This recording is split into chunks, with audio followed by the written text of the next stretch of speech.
Hello everyone.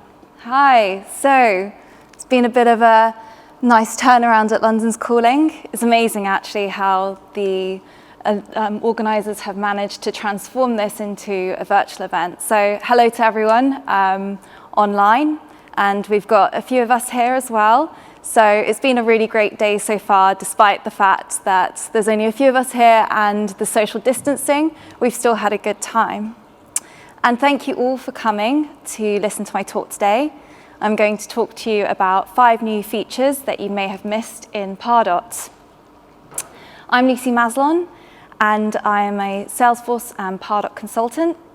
I've been in the industry for about 5 years now, well, over 5 years now, and 3 of that I've been focused on Pardot as a Pardot consultant. But I do that half the time. And the rest of the time, I'm an editor of 2 industry blogs that you may know of. They're called Salesforce Ben and The Drip.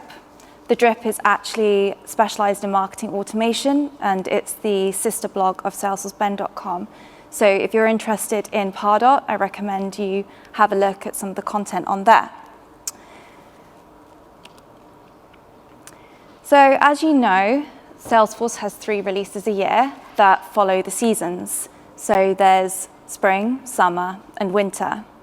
What you may not know is that over on the Pardot side, we have 6 releases a year. And they fall in between the main Salesforce releases. So we actually have one just coming up soon, in the next month or so, in April. While this is great, we get lots of new features as and when they're ready from the Pardot team, it can be a little bit overwhelming to keep up with all of the features that are coming because they come fast and furious. So my guess is that you're interested in this presentation today because you fall into maybe one of these 3 categories. You could be the everyday marketer who's using Pardot a lot and sees all these notification banners pop up on your Pardot dashboard, but you don't know maybe what to prioritize or what's best for you to use. You could be evaluating Pardot potentially, and you will find this presentation interesting if you perhaps use a competitor product and looking at, say, how Pardot, what competitive features Pardot has in the market, especially with a lot of the new features that are looking to improve the Salesforce sync, which is a big advantage of Pardot.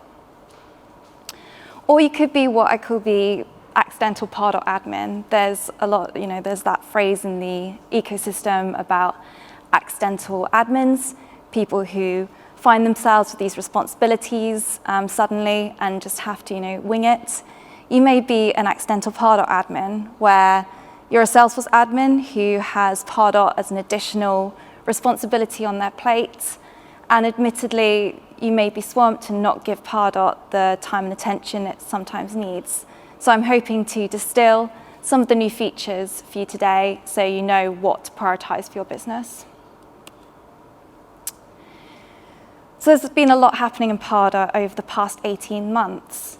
Salesforce have put in a lot of product development resource into Pardot, and there's been quite a few people move over from the core side, so from the core Salesforce products into Pardot, because they see the potential this product has.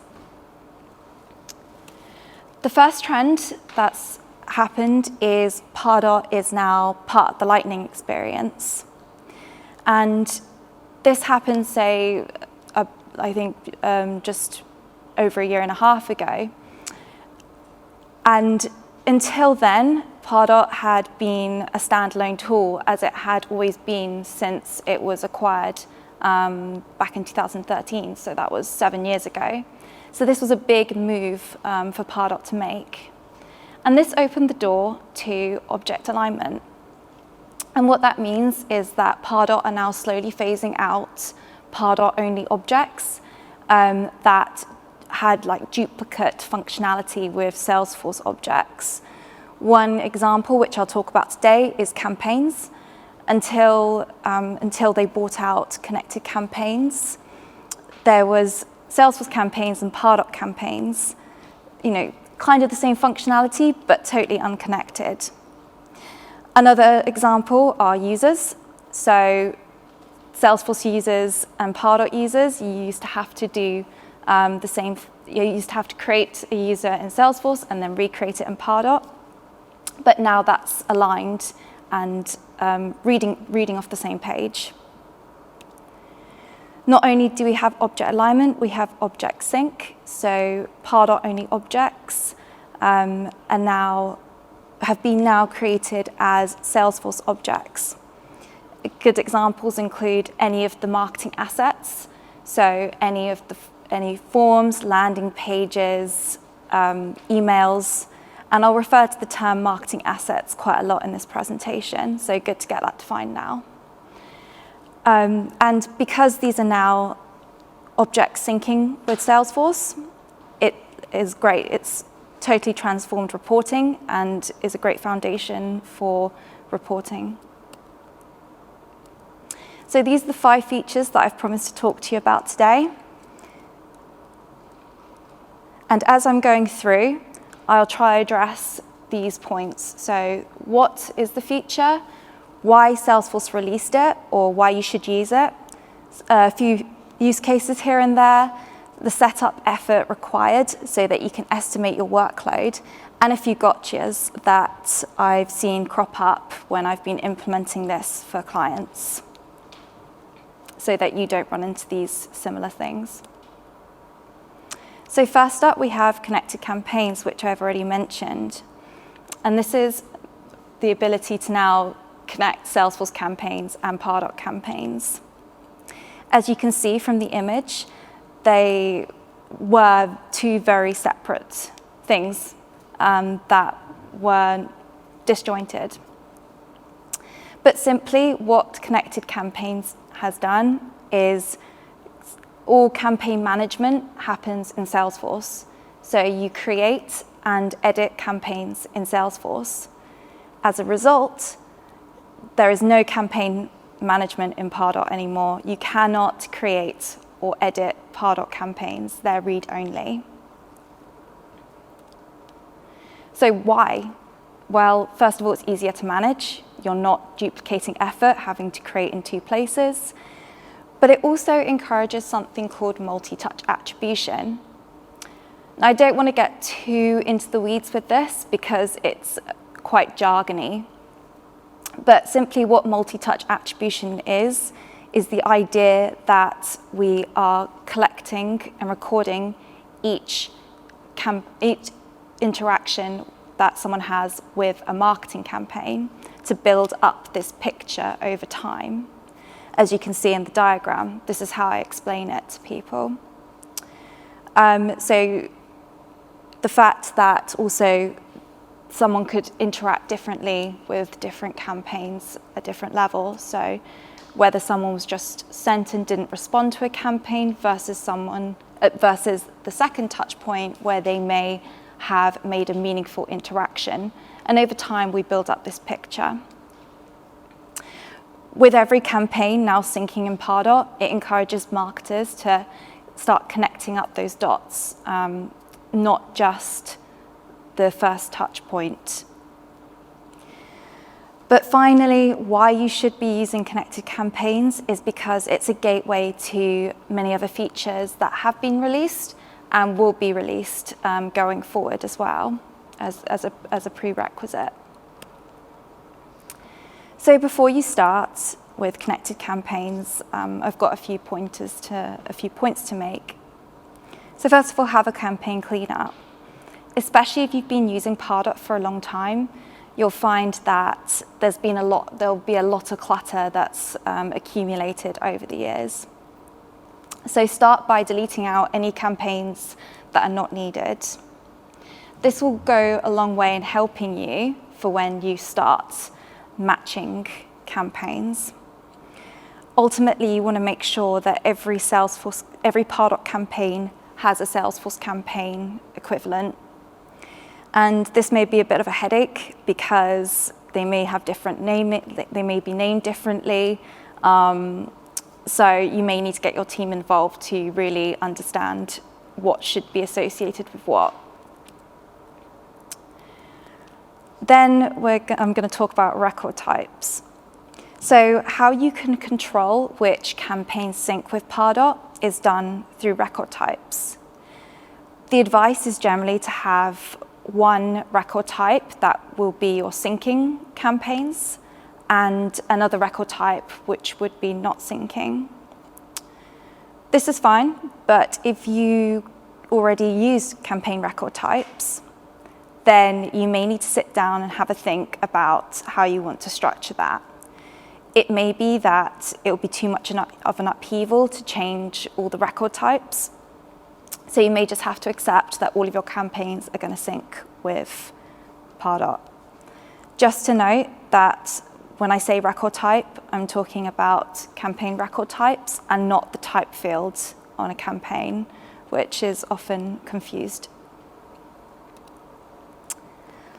Then finally, final tip is one that I got from my friend Jess Pine, and she said that when she's training clients that she finds it useful to have these training campaigns set up for people to use and when they continue testing their campaigns. The reason why is because with connected campaigns, all of the activity that's happening on those related assets, so your forms, emails, landing pages, they all get synced up to the campaign. And this is the view that you can get in Salesforce. And of course, you don't want to skew that with test activity and to not falsify these metrics for what the real activity is going on in those campaigns. So the thing with connected campaigns is that it's not a quick task. You need to dedicate time to this, and it shouldn't be rushed. Once you finish the setup and confirm that you finished the setup, unconnected campaigns in Pardot will stay unconnected forever. So it's important that you take the time to do your campaign mapping, and you have 3 options here. The first is that you can download an Excel template from Pardot, which contains all of your campaign IDs, and you can match them up and then re-import it. Second option, also to do it in bulk, is to create new Salesforce campaigns using Workbench if you have loads of orphaned Pardot campaigns that you need to create counterparts for in Salesforce. Or the third option, which people I know have gone with, is to do it one by one. This is, if you want to go through and you want to go do the actual matching one by one as you go through it, that's an option for you. So a few gotchas for when users start getting their hands on connected campaigns. The first one is, I see this so much on the Trailblazer community. I can't create a Pardot campaign. Where's the add campaign button gone? And that's because all campaign management has to happen in Salesforce and that button is removed. So if you don't communicate to your users, then they're going to be confused and panic. Then there comes the ongoing use.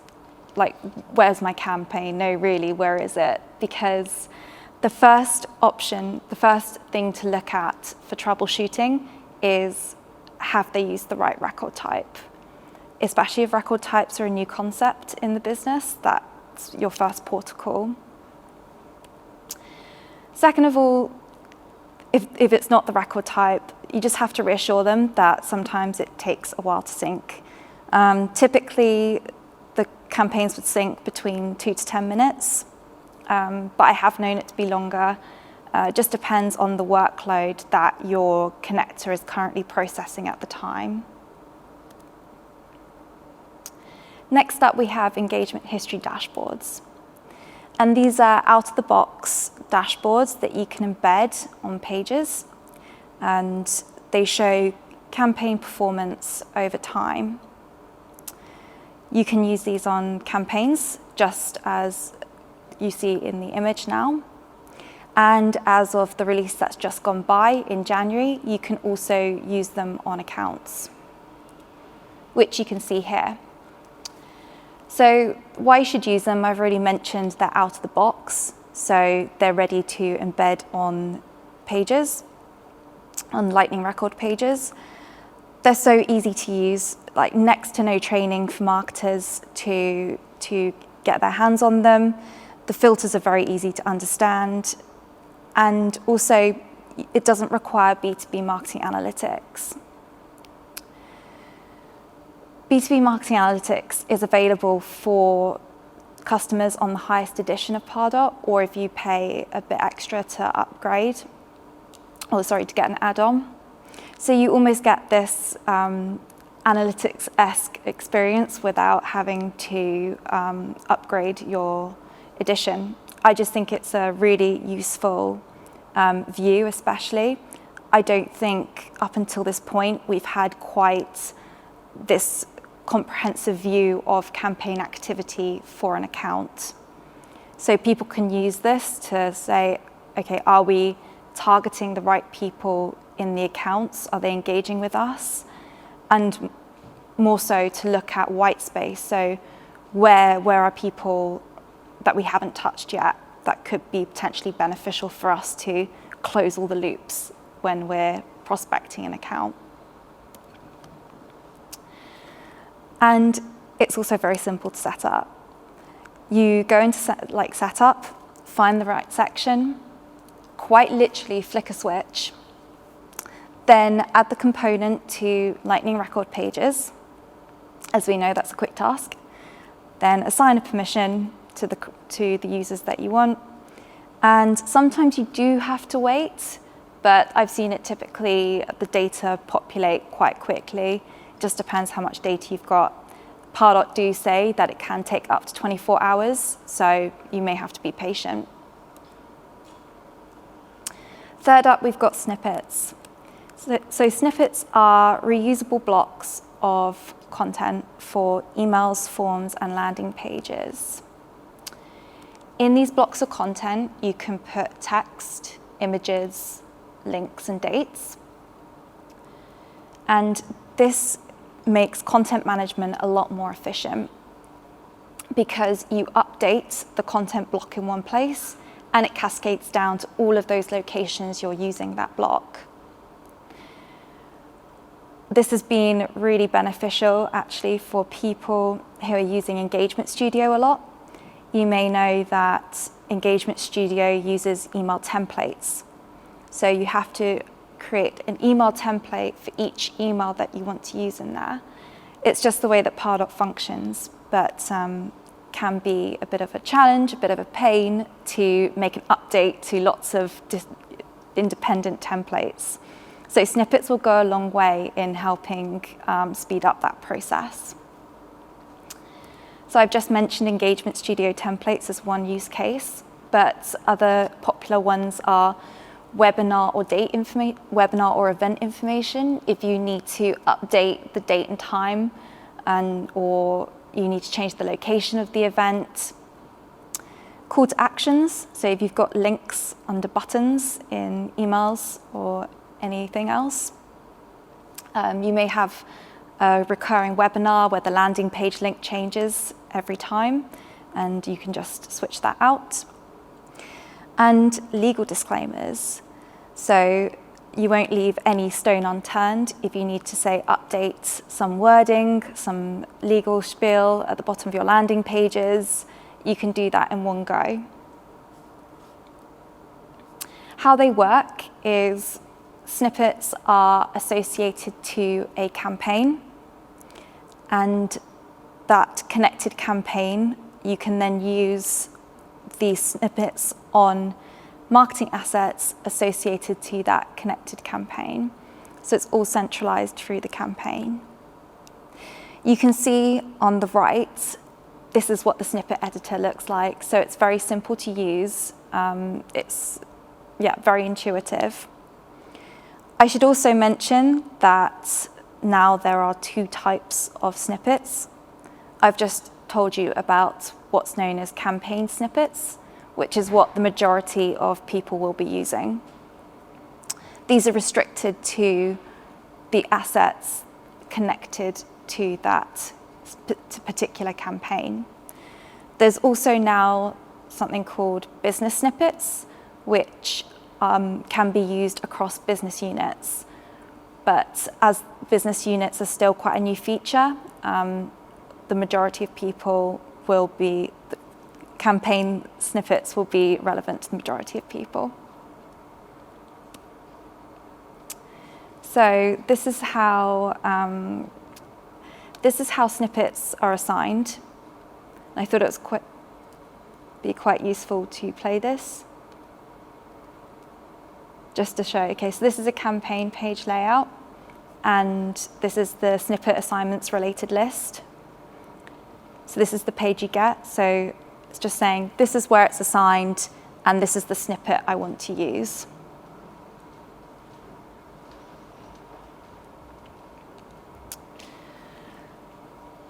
You then apply snippets through the merge picker. So for example, you go to an email that you want to edit in the email builder. There's the merge button, and it opens up this merge picker. There's a dedicated section for snippets, and click it, it inserts it for you, and you can always distinguish what's a snippet by the curly brackets.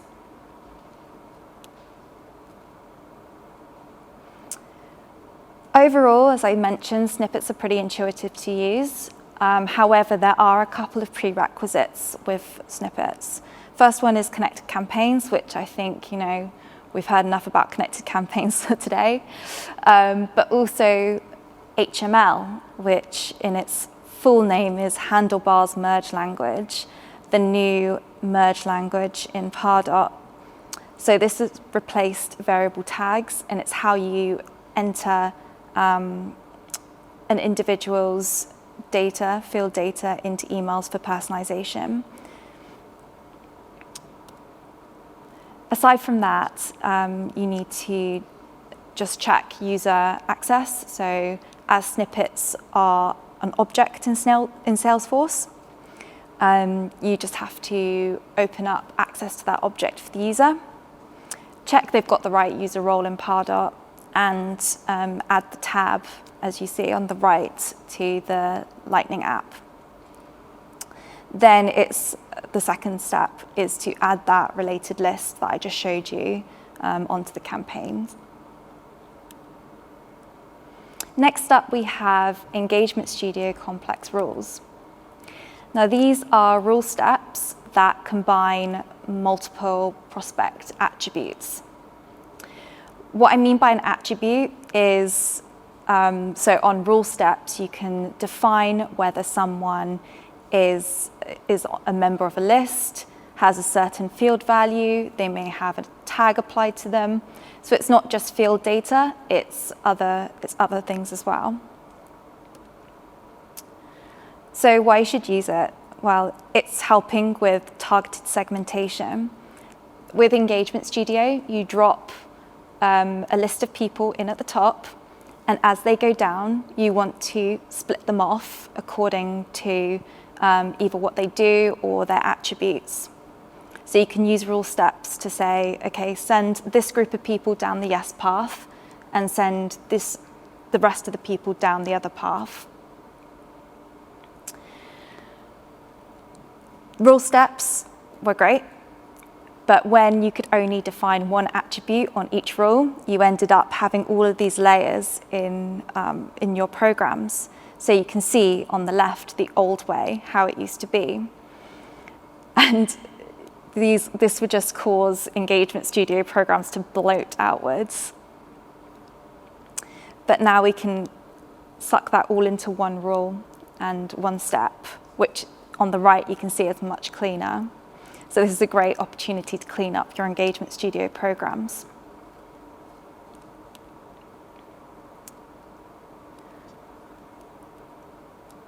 So I got imaginative and started thinking up some use cases for complex roles. My video going to play? Yes. So you would just go to create a rule step like you normally would. And so I'm just going to use an example where I want to send a targeted invitation to all manufacturing customers in Manchester. So I first define that I want the city is Manchester.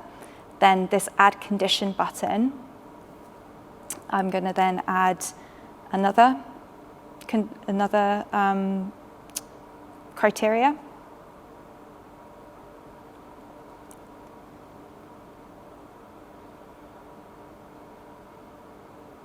And just by pressing that add condition button, it converts the rule into a complex rule. So when I first went in to look at the functionality, look at the feature, I was a bit confused where the complex rule was, but it is just a case of when you add that condition, it transforms into a complex rule. Other example, you could have people from an event. So you want to send an email to everyone that visited the booth, and that has a particular product interest. That would be combining two attributes.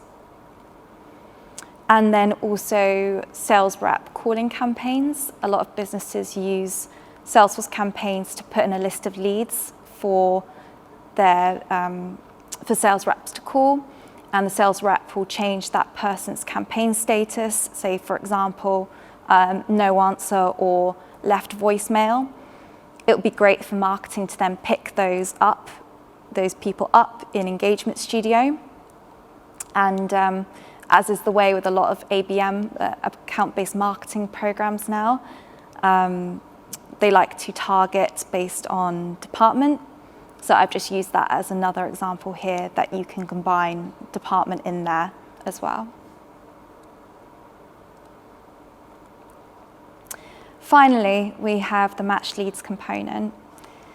In Salesforce, it's quite a known thing that you can't associate leads to accounts, which causes a lot of people to pull their hair out. But the match leads component aims to solve that disconnect in a way. So this appears on, it's a Lightning component that you can put on account pages to identify leads that should be could be part of that account. And what it is in the background is a matching rule that looks at the leads company field with the account name and surfaces these people up. It gives the option for people looking at the account to convert that lead there and then. So why you should use it? Well, it's cleaner account management.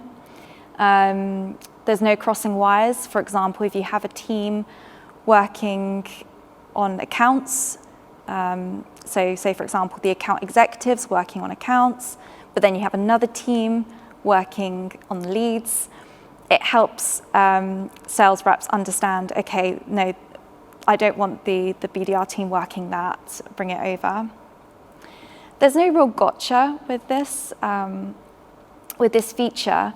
Apart from what I've seen, the gotcha isn't technical as such. It's more to do with, it's very hard to define a clear black and white answer as to who should be converted and who should stay in the lead life cycle.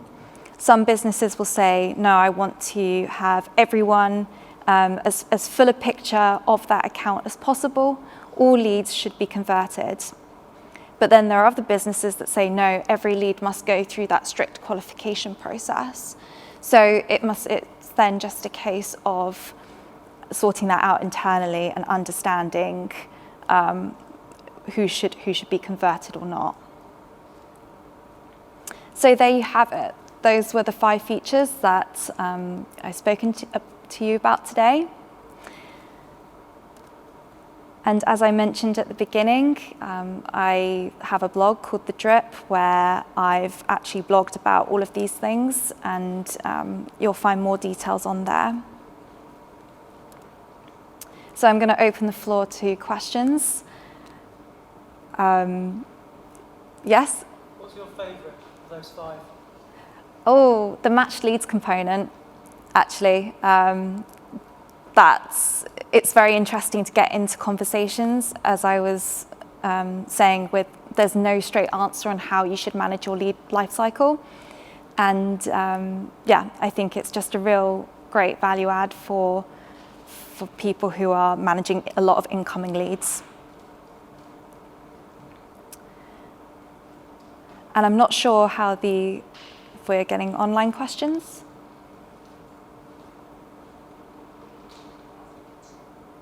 Okay. Well, thank you, everyone. I hope you learnt something today from the presentation. And yeah, thanks again for coming.